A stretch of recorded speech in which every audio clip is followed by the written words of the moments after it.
Hello again, welcome back, and welcome to a rather chilly London today. Before I get on to this week's thought, I just wanted to thank everybody who got in touch after the video that went out at the beginning of the year to mark the 40th anniversary of HCB. It was good to hear from a lot of old friends and some people I haven't spoken to in a long time. I will get around to getting back to you all, I promise. But nice to know that you're still watching and you're thinking of us. Anyway, back to the point of this week's thought, which is about information, which I'm starting from a point that Aaron van Kampen, our regular columnist and published author, I'd have to add, brought up about information being energy. This is something he's spoken about at length before, and he was also glad to hear Jim Al-Khalili, a physics professor who's a regular on BBC Radio, in fact, confirm that indeed, yes, information is an energy. He said John Lydon was almost right. And information guides us all, after all. We are nothing but DNA. And DNA is nothing but information, just arranged in a double helix. And you often hear corporations talk about such and such is in our DNA. Blah, blah, blah. And so they realise as well that there is information inherent in everything that they do. And we hear a lot about using that information these days, digitising it, making it usable, which is all well and good.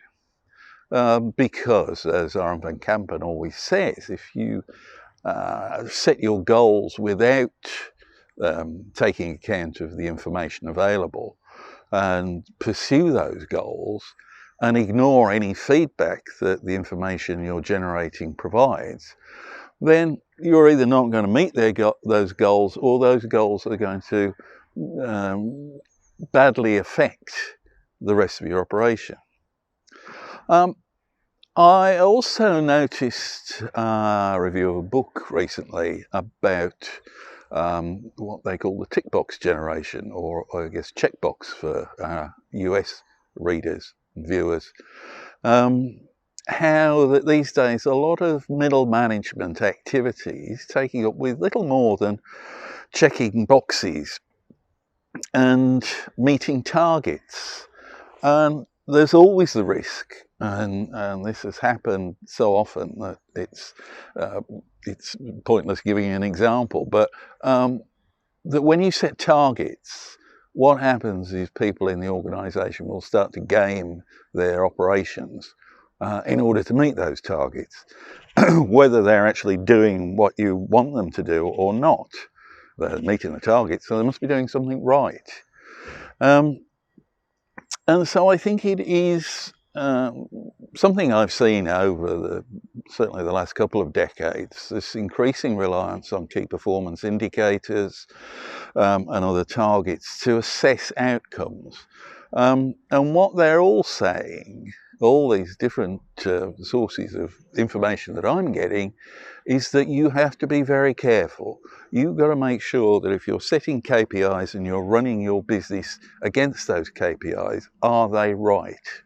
And what's more, are the people you employ doing what they should do to deliver those KPIs, or are they gaming the system? It's something for you all to take a look at and think about. If you've got any comments on that, feel free to get in touch. Meanwhile, I'll see you next week, and don't forget to subscribe. Thanks a lot.